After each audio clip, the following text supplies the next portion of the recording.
work this stuff out. Was there anybody else that needed a copy of this? I've got one extra still. Okay. So I wanted to start with ones that you had marked like, this wording makes no sense. What? And so those probably aren't up on the board right now. Were there any that you were like, that's really strange? What does that mean? Lindy, what you got? Interatomic electric forces. Okay, can you tell us which one it is? Sorry. Like, that's okay. 3C42. 3C42. So that's on the full side, right-hand side, second one down. I'm just going to pull it up here, too, for our friends that are not here with us.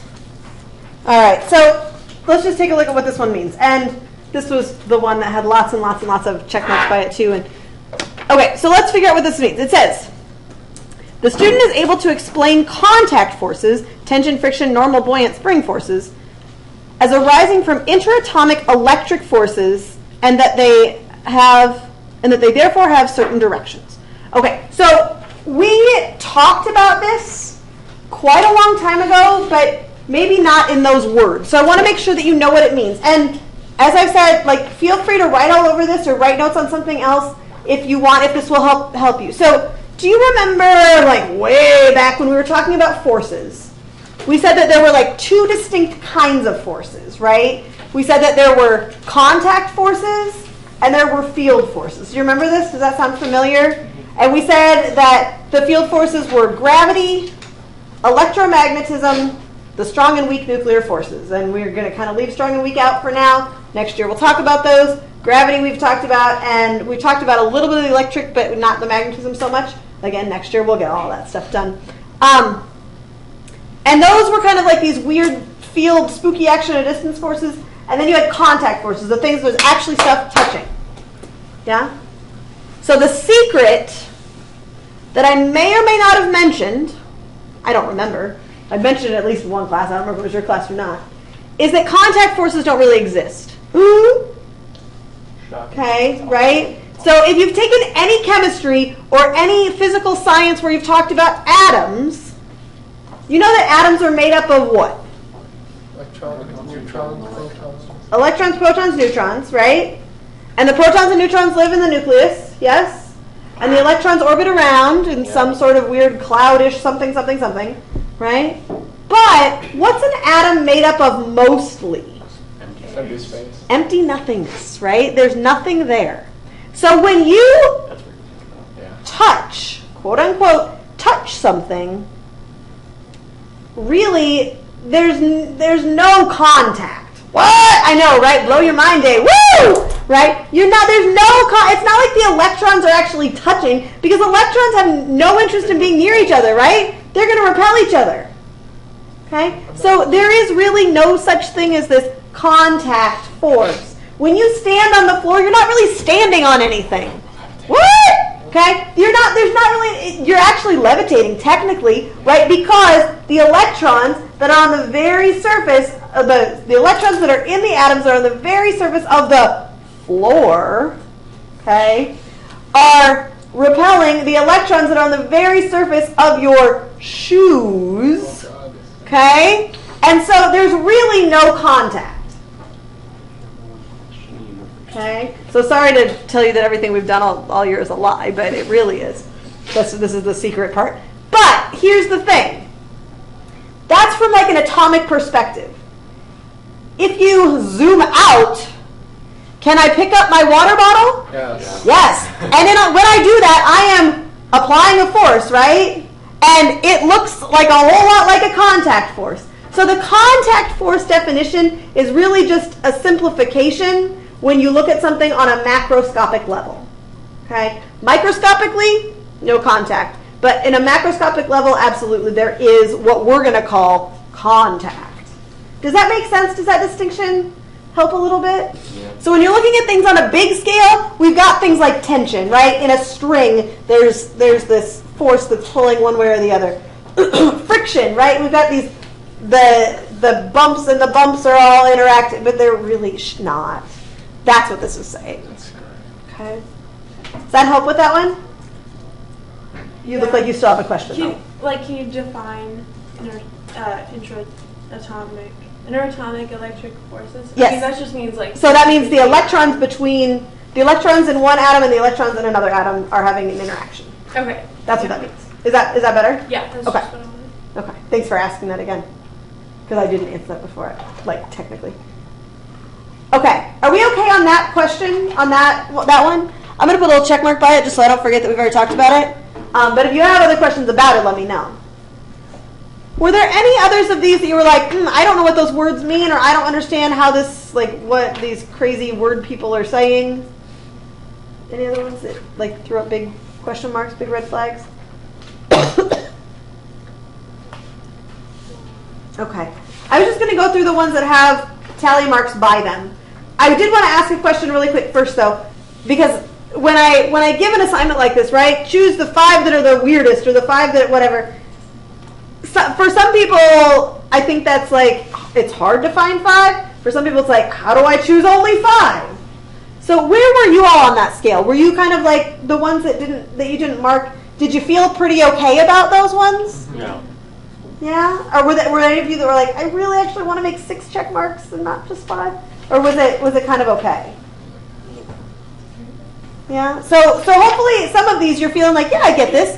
I know some physics. I learned something this year, right? Yes, it wasn't a total waste of my time. Okay, let's go through these other ones and address any other questions. So I'm going to start with, I'm just going to go from left to right on the board. So 4A23, that's at the bottom of that same page on the left-hand side. Everybody see it there? The student is able to create mathematical models and analyze graphical relationships for acceleration, velocity, position of the center of mass of a system and use them to calculate the properties of motion of the center of mass of the system. So there are 2 things here that need to be kind of clarified. Well, actually 3. Create mathematical models means, can you use equations? Okay? Can you use equations? Can you figure out relationships? That's what that means. Okay? Analyze graphical relationships. We spent a lot of time on that. If you look back in your notes, if you go back and watch some of those videos, we spent a lot of time looking at those graphs, right? Like, how does a displacement graph relate to a velocity graph, relate to an acceleration graph? That's what we're talking about there, okay? So that's what this is saying. Can you use equations? Can you use graphs to describe what's happened? Is that part okay? The other piece of it has to do with the center of mass of the system. So, we mentioned center of mass. We talked about center of mass, but we didn't do it until the spring. And this is listed from what we were supposed to talk about in August, September, right? It's because it kind of goes without saying. When we talk about dropping the frog has some finite size, right? He's big. He's enormous, right? But when we talk about him, really what we're talking about is the center of mass of him dropping, okay? If I throw him, you remember when we saw this video, right? If I throw him like this, so he's got some rotation, we know that the center of mass is going to exhibit that projectile motion, okay? That's what this is talking about. Saying that the center of mass is going to do all of these things. So you may want to make a note that those kinematics equations and all of that all describe what's happening to the center of mass of an object, not the object. We just have always talked about big objects as being point particles without really saying that. Yeah, saying it explicitly. Yeah. Kind of went without saying for a while. Is that okay? When you talk about one, can you show it? Oh, yeah. Yeah, I meant to, and then I forgot. So I appreciate you reminding me. And you can check it, too. It's true. And then our friends at home can watch it and know what they're talking about, too. That was this one, right? Mm-hmm. Sweet. All right. Thanks. Next one, 3C41, top of the next column. 3C41. Here it is. I'm not going to put check mark by it yet because we haven't talked about it. The student is able to make claims about various contact forces between objects based on the microscopic cause of those forces. To me, that seems very redundant for what's the verb there? It seems very redundant after we've read 3C42, right? They're pretty much the same thing. It's kind of funny that they often have learning objectives. It's kind of like, just say it once, right? Your English teacher would say that. Just say it once. You don't need to repeat it 7 times. Are those even different? They're similar though, right? Making claims about contact forces. So talking to me about a contact force. Can I explain? But explaining them based on the interatomic interactions, electric interactions. Is that okay? Does that kind of make sense? So I would say, I mean, they are different, I would agree, but they're very similar on the whole. No, I said how are they different? Oh, how are they different? Exactly. I mean, there is a little bit of difference, but not much. Making claims, explaining, the verb is different, I guess. Some College Board person is going to come back and be like, "What are you doing telling your students these are the?" We worked on these for a long time. Yeah. What would be like one microscopic cause of the So the microscopic cause would be the electrostatic force. Oh, okay. Yeah. So all forces that we call contact forces are actually electromagnetic forces. They're just secretly electromagnetic forces. Yeah, we just don't talk about them that way because we don't need to, right? It's that whole microscopic, macroscopic thing. All right, I put a check mark by that. Is that okay? Everybody good with that? All right, let's keep going.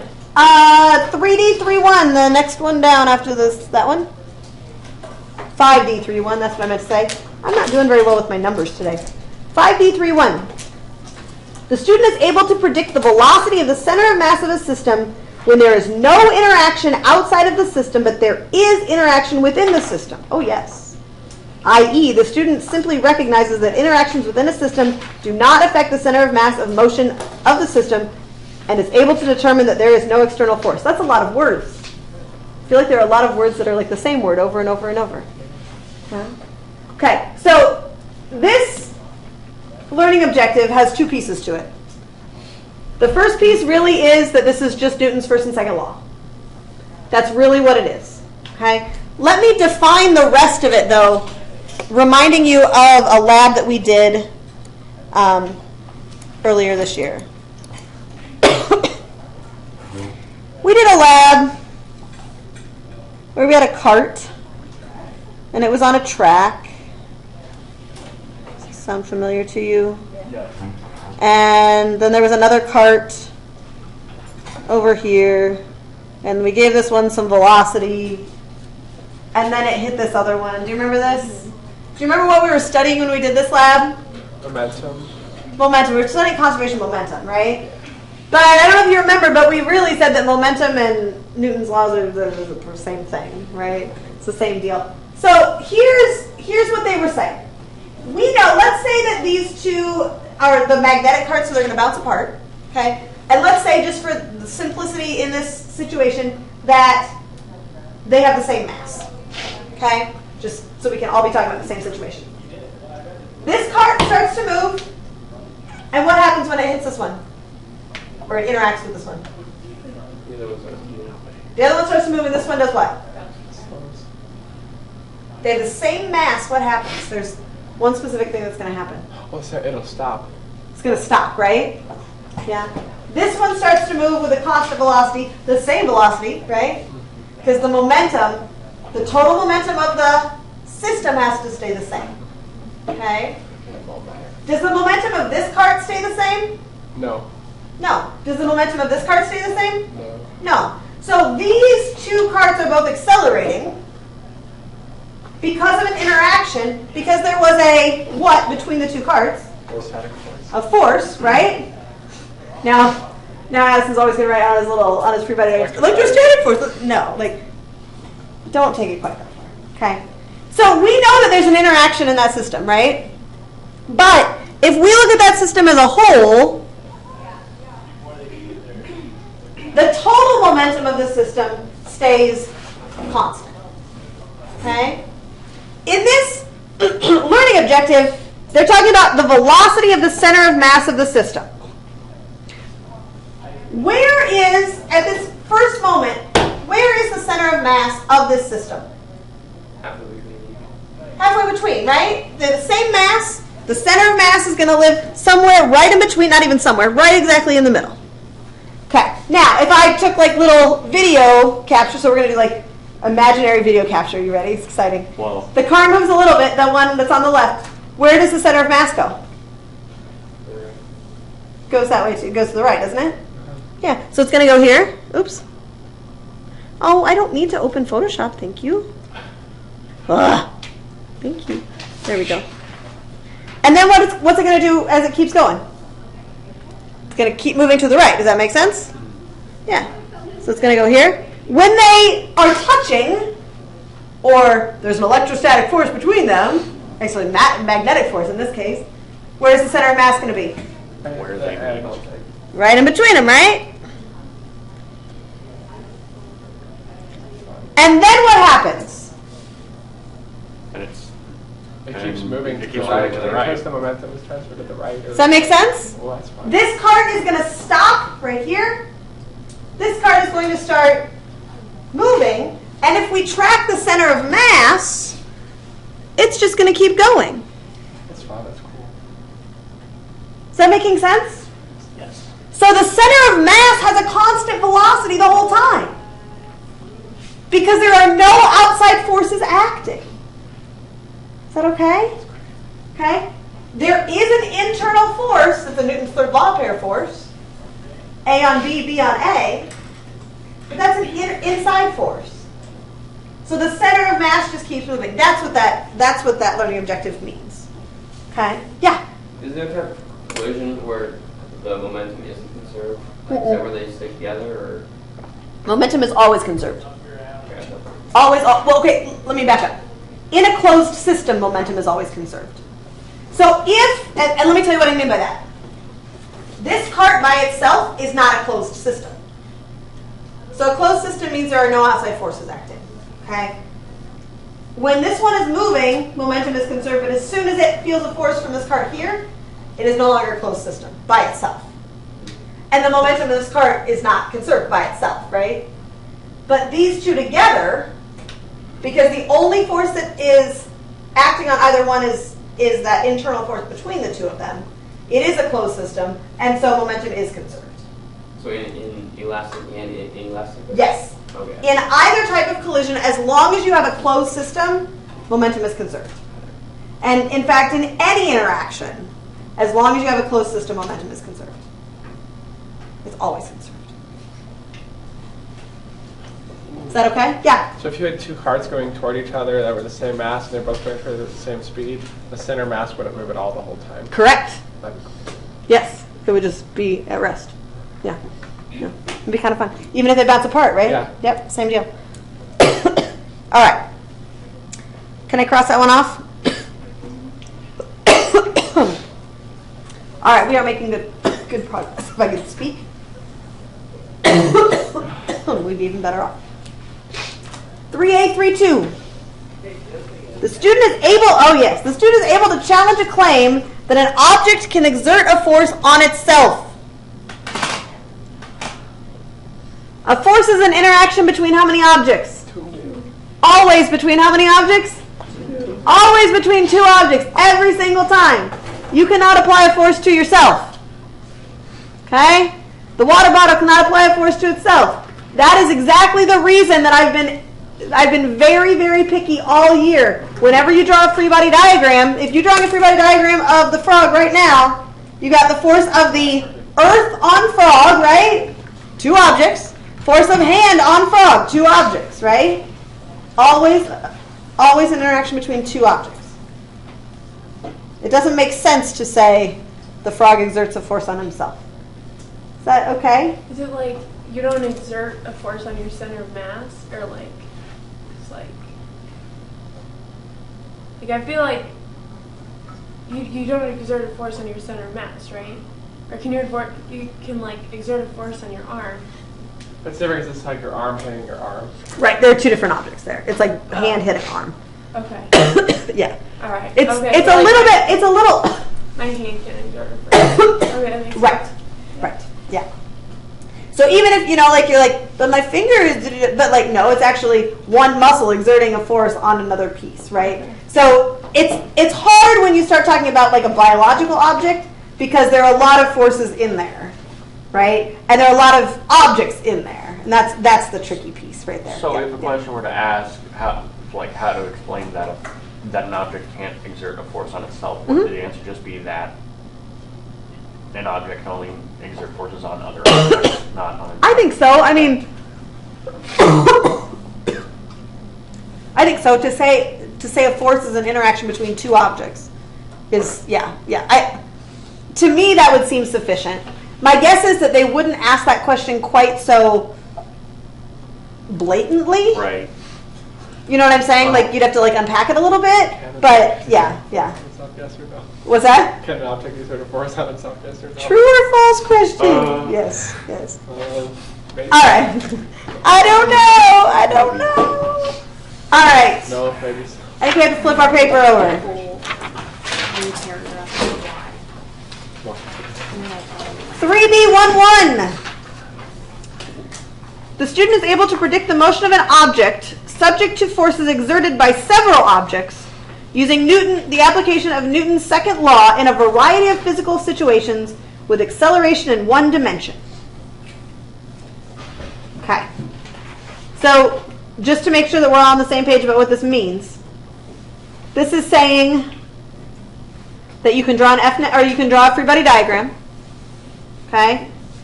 Predict the motion of an object subject to several objects. So that would be like free body diagram, looking at all the forces, and writing an F-net equation, right? And when it says predict the motion, this is what predict the motion means. Is it going to stay at rest? Is it going to move at a constant velocity? Is it going to accelerate, right? Oh. And if it's going to accelerate, how much is it going to accelerate? It's going to accelerate negatively or positively. That's what they mean when they say predict the motion. Okay? In a variety of physical situations with acceleration in one dimension. So that would be, on a level surface, that would be on an incline, that would be in projectile, like free fall, like all of those different kinds of situations. That's what we're talking about. Is that okay? Okay. Were there other questions or clarifications that people wanted on that one? Okay. Check. All right, the next one is right below it. Student is able to design a plan to collect and analyze data for motion from force measurements and carry out analysis to determine the relationship between net force, vector sum of individual forces.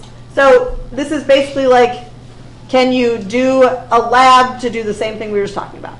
Okay. So if you have a couple different forces acting on something, can you predict what's going to happen, or can you calculate to show what's going to happen? Does that kind of make sense? You will see this in the learning objectives a lot. The student is able to design a plan and collect data, okay? Which is why I've tried to be very intentional when you've been doing labs, right? Here's your broad question. Identify your variables. Figure out what kind of data you want to take in order to do good analysis. There will, I guarantee, on the AP exam be a question that is a lab-based question. They have made a promise to everyone that will happen. I see. We guarantee. Yay! So you know what to look for. Some sort of lab-based question. Whatever that means. Who knows? Yes. All right. 3B13. Student is able to re-express a free body diagram representation into a mathematical representation and solve the mathematical representation for the acceleration. This means you have a free body diagram, you can write F-net equations. Boom. Okay? That's what that is. Doesn't mean that you don't need practice on it. I'm not saying that, but that's what it means. That's what that is. And then the very last one, I have a couple of checks by them too.